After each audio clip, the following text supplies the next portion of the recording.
बरसों नहीं, शताब्दियों पुरानी है। अंधेरों से उजालों तक की इस संघर्ष भरी यात्रा में मैंने नफरत के समंदर भी पार किए और मोहब्बत की वादियों से भी गुजरी। मेरी आगोश में बसने वाले मेरे अपने भी थे और बेगाने भी, मगर मैंने सभी को अपने सीने से लगाया। तभी तो मैं अनेकता में एकता का प्रतीक बन गई और मेरा वजूद हिंदुस्तान का नसीब। आज आजादी की 50वीं वर्षगांठ के शुभ अवसर पर मैं अपने उस अतीत की कहानी सुनाने जा रही हूं, जब इतिहास से मेरा परिचय भी नहीं था। सुदूर पुराणों के अतीत में आंखें खोली थी मैंने। तब मेरा नाम दिल्ली नहीं था, सरियानावत था। चंद्रवंशी महाराज ययाति के अधीन थी मैं, मगर असुरों और नागवंशियों के विरोध की अग्नि से झुलस रही थी मैं।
गुरुदेव की जय, गुरुदेव की जय हो।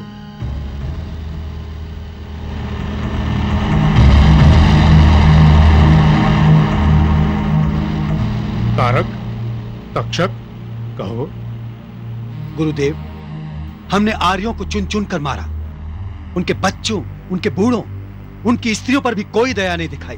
हमने उनके आश्रमों, उनकी कन्याओं, उनकी बस्तियों को स्वाहा कर दिया। बड़ा घमंड था उन्हें अपनी विद्या पर। हमने उनके वेदों को तहस नहस कर दिया। उनके गुरुकुल को अग्नि की भेंट चढ़ा दिया। गुरुदेव, सारे वन में हाहाकार मची हुई थी और वहां उनकी सहायता करने वाला कोई न था। हम अति प्रसन्न हुए जब हम सुनते हैं कि आर्यों पर अत्याचार हुआ, तब हमारी आत्मा आनंद से विभोर उठती है। हमारा संघर्ष आर्यों की संस्कृति से है, उनकी सभ्यता से है, उनके अस्तित्व से है, क्योंकि वे हमारे शत्रु हैं। उन्होंने तुम्हारी सभ्यता पे आघात किया है, तुम्हारी संस्कृति को ध्वस्त किया है, तुम्हारे अस्तित्व को चुनौती दी है और हमें जीने के अधिकारों से वंचित किया है। उन्होंने तुम्हारे साथ घोर अन्याय किया है, तभी मैंने आर्य होकर उनका विरोध किया और तुम्हारे साथ रहने का संकल्प किया। वो यहाँ विद्या और ज्ञान फैलाने नहीं आए हैं, वो तुम्हें शिक्षित करके तुम्हारे रीति रिवाज तुमसे छीन कर तुम्हें अपने अधीन बनाने आए हैं। वो सहनशीलता का उपदेश देकर तुम्हें कायर बनाने आए हैं। और यदि वे अपने लक्ष्य को पा गए तो ऐसा प्रलय आएगा, तुम सब विनाश के अंधकार में डूब जाओगे। नहीं गुरुदेव, हम आपकी आज्ञा का पालन करेंगे। तो जाओ, इतनी हत्याएं करो कि धरती पर केवल आर्यों का रक्त दिखाई दे, आर्य नहीं। ऐसा ही होगा गुरुदेव।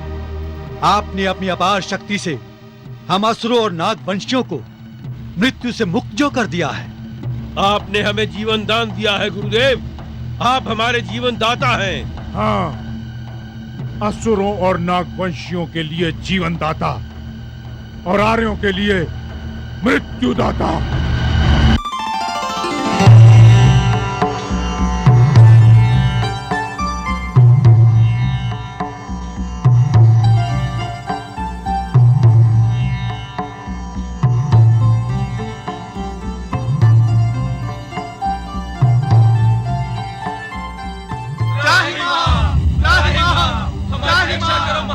हम आपकी शरण में आए हैं महाराज, हमारी रक्षा करो, हमारी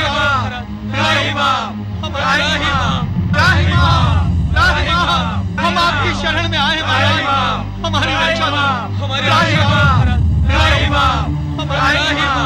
हमारी रक्षा करो राजन, हमारी रक्षा करो। हमारी वंदना स्वीकार करें आचार्यजन। ऐसी कौन सी विपत्ति आन पड़ी है? राजन, असुर और नागवंशी हम पर अत्याचार कर रहे हैं। हमारे राज्य में ऐसे सभ्य, विद्वान और आदरणीय लोगों पर इतने अत्याचार बड़े दुर्भाग्य की बात है हमारे लिए। हमारे क्रोध की अग्नि असुरों और नागवंशियों को जलाकर राख कर देगी आचार्यजन। राजन, उन्होंने केवल रक्तपात ही नहीं किया, हमारी स्त्रियों के साथ बलात्कार भी किया है।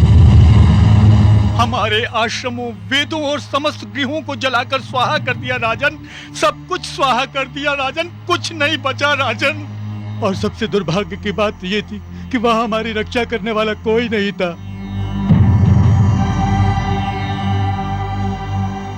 हम ब्राह्मण हैं राजन, हम शास्त्र तो उठा सकते हैं परंतु शस्त्र नहीं उठा सकते राजन। शस्त्र उठाना हमारा धर्म है आचार्यजन, वो हम पहले भी उठा सकते थे, किंतु मानवता के आधार पर हमने उन्हें अपने क्षेत्र में रहने का अवसर दिया, जबकि वो हमारी प्रजा भी नहीं है। हम नहीं जानते थे कि वो केवल हमारे ही शत्रु नहीं, अभी तो हमारी सभ्यता और हमारी संस्कृति के भी शत्रु हैं। हम साक्षरता चाहते हैं, हम ज्ञान फैलाना चाहते हैं, और वो अज्ञानी और अशिक्षित रहना चाहते हैं। हम जीवन के नियमों का पालन करते हैं और वो पशुओं की भांति रहना चाहते हैं। हम मां बाप, भाई बहन, पिता पुत्र, छोटे बड़े, गुरु और शिष्य के संबंधों को मानते हैं, और वो संबंधों में विश्वास ही नहीं रखते। हम शांति और प्रेम का संदेश देते हैं, और वो युद्ध और रक्तपात की बात करते हैं।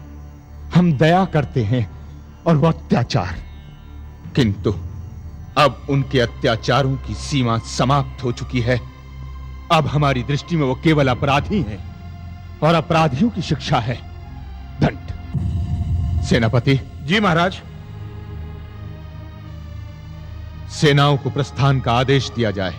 जो आ गया महाराज।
महाराज। महामंत्री जी, कोई विशेष बात? महाराज, आप अपनी सेना को लेकर सरियाना व्रत की ओर प्रस्थान कर रहे हैं। हाँ, किंतु ये तो हमारी नीतियों के विरुद्ध है। अर्थात? असुरों और नागवंशियों पर आक्रमण करना आर्य संस्कृति के लिए कोई अच्छा उदाहरण नहीं होगा महाराज। युद्ध करना हमारी सभ्यता नहीं है। हम उन पर आक्रमण करने नहीं जा रहे हैं गुरुवर। और फिर युद्ध तो दो देशों की सीमाओं पर लड़ा जाता है। हम तो अपने ही क्षेत्र में बसे हुए नागवंशियों और असुरों को उनके अत्याचारों के अपराध का दंड देने जा रहे हैं।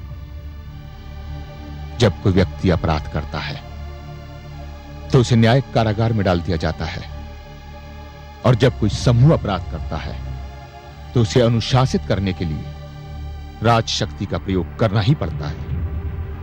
यह दंड उनके लिए इसलिए भी आवश्यक है कि उनको पता चले कि अनुशासन क्या होता है, व्यवस्था क्या होती है, समाज क्या होता है, रिश्तों और संबंधों का मोल क्या होता है। कुराज को समाप्त करके स्वराज की स्थापना करना, यही तो राजा का धर्म है। हम उनको अज्ञानता के अंधकार से निकालकर ज्ञान के प्रकाश में लाना चाहते हैं। महामंत्री, राजा केवल शासक नहीं होता, अभिभावक होता है, पिता होता है। हमारा प्रयत्न तो यही होगा कि वो अत्याचार की भाषा भूलकर प्रेम की भाषा सीखे। ये शिक्षा आप ही ने दी है गुरुवर। क्षमा कीजिए महाराज, आप सत्य कह रहे हैं। इस दृष्टिकोण से इस बात को मैंने सोचा ही नहीं था। यदि अनुशासन का पालन नहीं होगा तो एक सभ्य समाज की रचना कैसे होगी, संस्कृति की रक्षा कैसे होगी। महाराज, आपके इस अभियान की सफलता के लिए मैं आपको हृदय से आशीष देता हूं। अब आप विश्राम कीजिए, कल प्रातः काल आपको सेना के साथ प्रस्थान करना है।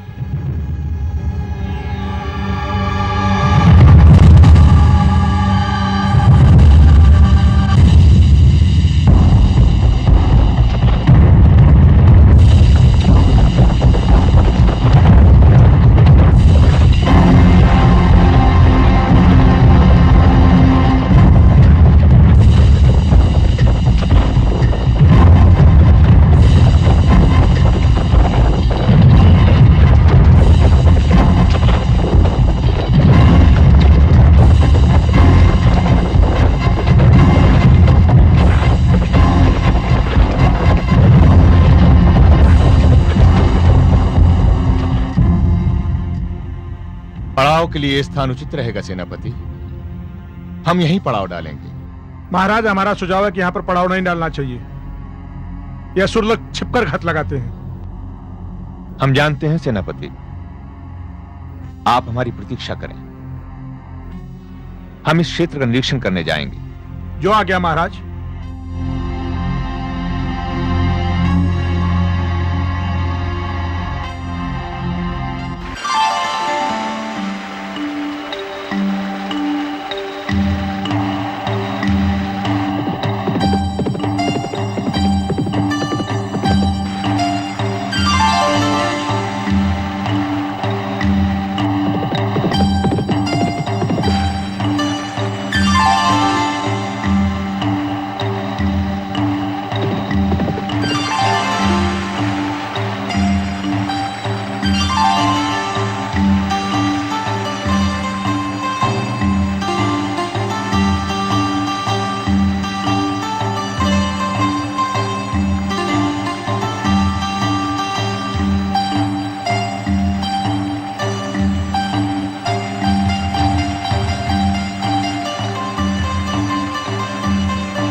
सुंदर, अति सुंदर। मूर्छित अवस्था में भी ये कितनी जीवंत लग रही है। इसके निश्चल सौंदर्य ने मेरे मन के तारों को झंकृत कर दिया है। मुझे तुरंत इसकी मूर्छा का निदान करना चाहिए।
मुझे क्षमा करना देवी, मुझे आपको ऐसी अवस्था में यहां लाना पड़ा। मेरे पास और कोई उपाय ना था। क्षमा तो मुझे मांगनी चाहिए कि भागती हुई अचानक मैं आपके अर्शों के सामने आ गई और मुझे बचाने के लिए आपको इतना कष्ट उठाना पड़ा। मैं तो ये सोच रहा था कि प्रकृति की इस अनुपम रचना को यदि कुछ हो जाता तो मैं रचयिता को क्या उत्तर देता।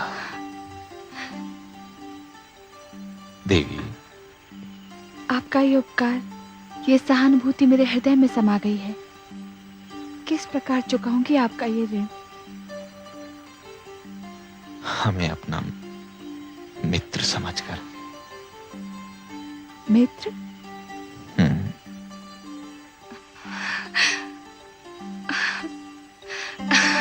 पुनः भेंट होगी। मैं कल भी यही प्रतीक्षा करूंगा।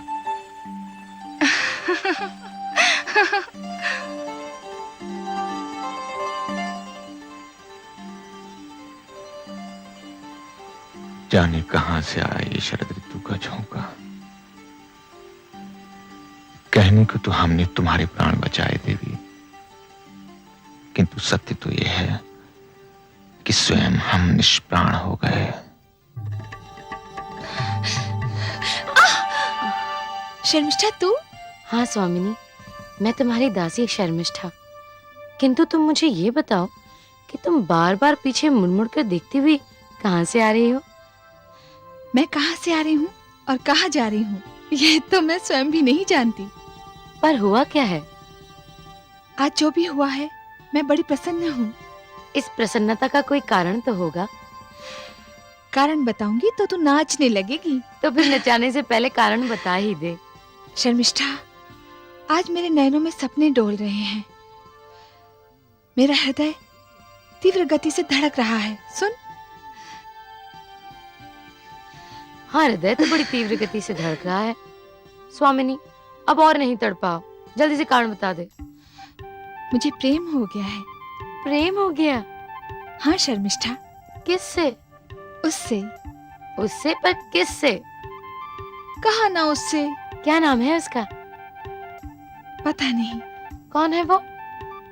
ये भी पता नहीं। मिला कहाँ? झरने के पास।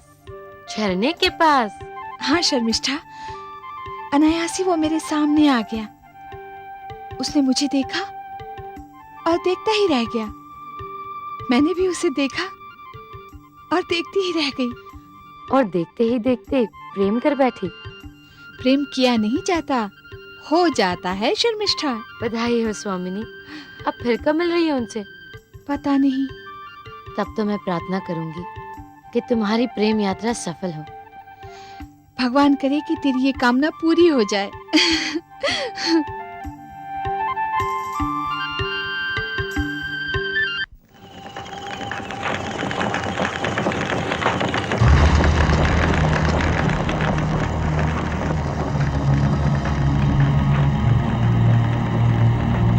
गुरुदेव की जय हो। क्या समाचार लाए हो? राजा ययाति स्वयं आया है, एक बड़ी सेना के साथ। महाराज ययाति स्वयं आए हैं? हाँ गुरुदेव, और इतनी बड़ी सेना का सामना करना हमारे लिए असंभव है। असंभव नहीं, संभव है। डरो नहीं। ययाति के साथ यदि उसकी सेना है तो तुम्हारे साथ है तुम्हारा गुरु शुक्राचार्य। क्या तुम लोग मेरी शक्ति से परिचित नहीं हो? गुरुदेव, आपकी शक्ति तो अपरंपार है। बस तो फिर निकाल दो भय को अपने हृदय से और चुन चुन कर मारो अपने शत्रु को। यदि तुम मरोगे तो मैं तुम्हें फिर जीवित कर दूंगा। जीवित करने का मंत्र है मेरे पास। तुम जितने हो उतने ही रहोगे, किंतु शत्रु की संख्या कम होती जाएगी। तुम उन्हें उस समय तक मारते रहो जब तक तुम्हारे तीर कमान उनका रक्त चाटते चाटते थक न जाए। और अंत में अग्नि को अपना शस्त्र बनाओ और इसमें ययाति को जीवित डाल दो। मैं इन लपटों में चलते हुए ययाति का क्रंदन सुनना चाहता हूं, क्रंदन सुनना चाहता हूं।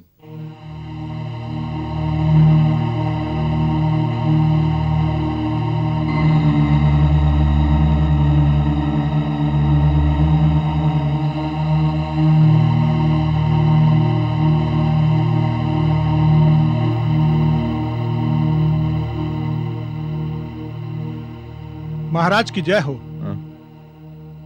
निरीक्षण कराए महाराज? हाँ। तो हम आक्रमण की तैयारी कर ले महाराज? नहीं सेनापति, आक्रमण करने से पहले तुम गुरु शुक्राचार्य के पास जाओ और उन्हें हमारा आदेश सुना दो। जिन अपराधियों ने सरयानावत में आतंक फैलाया था, निर्दोषों की हत्या का अपराध किया था, वो सभी हमारे समक्ष आके आत्मसमर्पण करते हैं। हम केवल उन्हीं को उचित दंड देंगे जो अपराधी हैं। क्षमा कीजिए महाराज, आप तो उन्हें चेतावनी दे रहे हैं, हमें तो उन पर आक्रमण कर देना चाहिए। चेतावनी नहीं सेनापति, हम उन्हें एक अवसर दे रहे हैं। यदि 100 अपराधी हमारे दंड से बच जाएं, तो न्याय की ये दुर्बलता हमें स्वीकार्य है, किंतु एक भी निर्दोष यदि दंड की चपेट में आ गया तो न्याय के माथे पर वो कलंक होगा जो असहनीय है। किंतु महाराज, गुरु शुक्राचार्य तो हमारे शत्रु हैं, वो बड़े ही अहंकारी हैं। उनका अहंकार आपकी दया के योग्य नहीं है महाराज। हम दया की बात नहीं कर रहे, न्याय की बात कर रहे हैं। जाओ हमारा आदेश जाकर सुना दो। जो आज्ञा महाराज।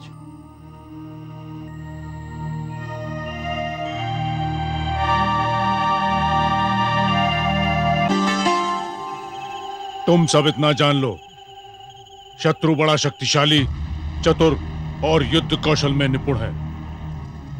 उसका सामना करने के लिए तुम सभी को बड़ी सावधानी से काम लेना होगा। गुरुदेव की जय हो। क्या बात है? महाराज ययाति के सेनापति आपसे मिलना चाहते हैं। महाराज ययाति का सेनापति मुझसे मिलना चाहता है, उसे अंदर लेकर आओ। जो आज्ञा गुरुदेव।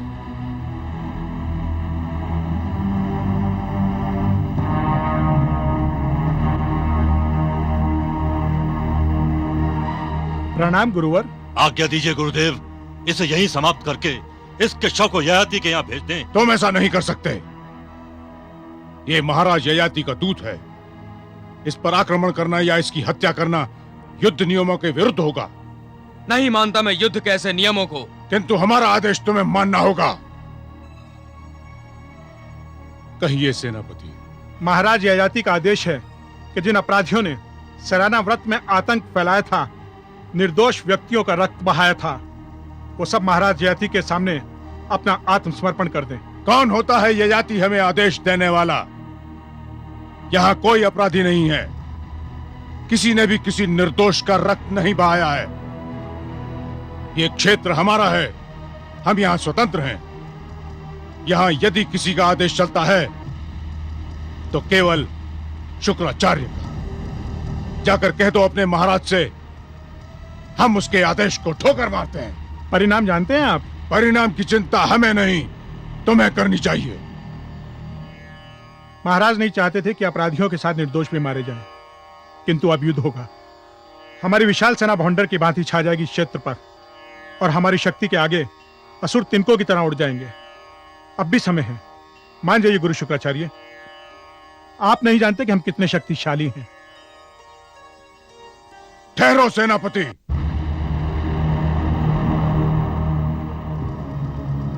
बड़ा अहंकार है आर्यों को अपनी शक्ति पर, किंतु हमारी शक्ति से तुम परिचित नहीं हो।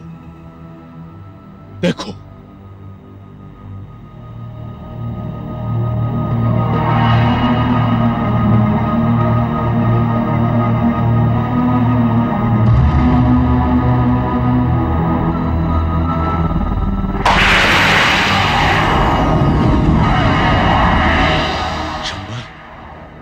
गुरुदेव, यह आपने क्या किया?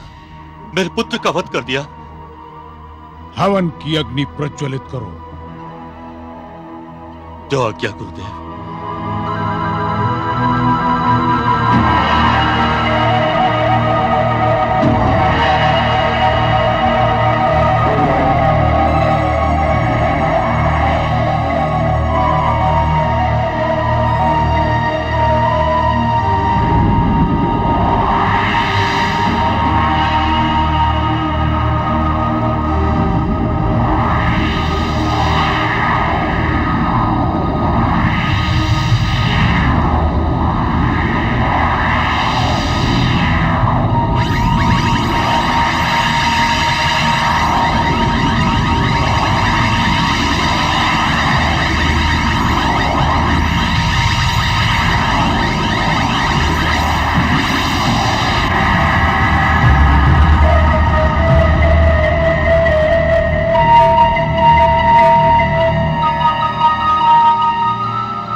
गुरुदेव की जय! गुरुदेव की जय!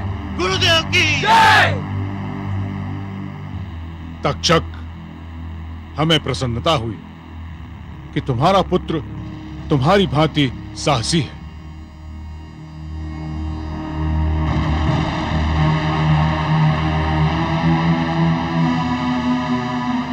सेनापति, जाओ और अपने महाराज से कह दो कि अपनी शक्ति पर इतना अहंकार न करें, क्योंकि आर्यों की शक्ति जहां समाप्त होती है, शुक्राचार्य की शक्ति वहां से प्रारंभ होती है। जाओ।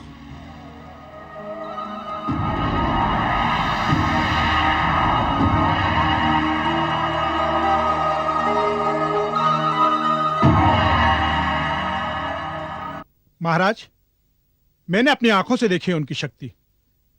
उन्होंने मेरे सामने एक व्यक्ति की गर्दन तलवार से काट दी और वो व्यक्ति वहीं पर ढेर हो गया, सर इधर और धड़ उधर। फिर गुरु शुक्राचार्य ने अग्नि के सामने बैठकर मंत्र शुरू किए और देखते ही देखते वो व्यक्ति फिर से जीवित हो गया। महाराज, मैं तो उनका यह चमत्कार देखकर दंग रह गया। उनकी इस असीम शक्ति का यह प्रमाण हमारे लिए चिंता का विषय है महाराज। किंतु हमारे लिए नहीं। हम राजा हैं और राजा का कर्तव्य है अपराधियों को दंड देना। हम उन्हें भी दंड अवश्य देंगे। सेनापति, इस चमत्कार से आपको भी भयभीत होने की आवश्यकता नहीं है। युद्ध कौशल में निपुण जब हमारी सेनाएं उन असुरों का सर काटती हुई आगे बढ़ेंगी, तो उनमें से एक सर शुक्राचार्य का भी होगा। तब हम देखेंगे वो कितने शक्तिमान हैं। वो अपने आप को जीवित नहीं कर पाएंगे। सेनापति, युद्ध चमत्कारों से नहीं, कौशल से लड़े जाते हैं। जी महाराज, आज्ञा दीजिए।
मैं नहीं जाऊंगी, नहीं जाऊंगी।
विलंब से आने के लिए क्षमा प्रार्थी हूं,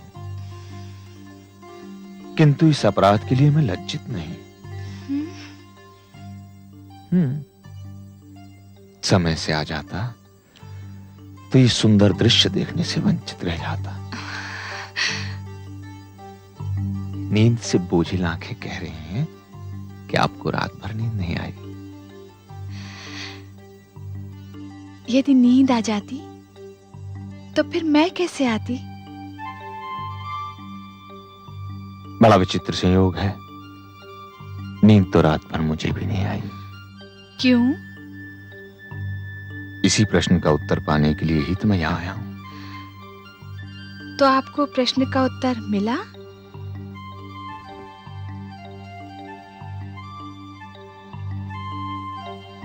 इस प्रश्न का उत्तर तो तुम स्वयं हो।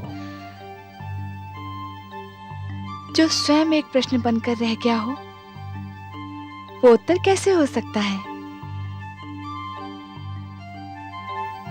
कल जब पहली बार मैंने तुम्हें देखा तो मेरे मन में एक प्रश्न उभरा और रात भर मैं उस प्रश्न में उलझा रहा। किंतु आज तुम्हें यहां पाकर मुझे लगा कदाचित मैंने अपने प्रश्न का उत्तर पा लिया है। मैं समझी नहीं। यदि तुम चाहती हो कि मैं अपनी भावनाओं को शब्दों के वस्त्र पहनाकर तुम्हारे समक्ष प्रस्तुत करूं, तो मुझे स्वीकार है। मेरी आंखों में समा गई हो तुम, मेरी श्वासों में समा गई हो तुम, मेरे हृदय की धड़कनों में समा गई हो तुम, मेरी संपूर्ण चेतना में समा गई हो तुम। ये स्वप्न तो नहीं? मुझे छू कर देखो, मैं यथार्थ हूं।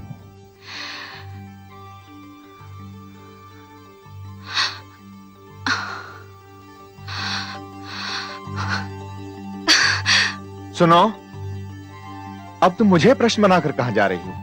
मैं आपके उत्तर का उत्तर बनकर कल फिर आऊंगी।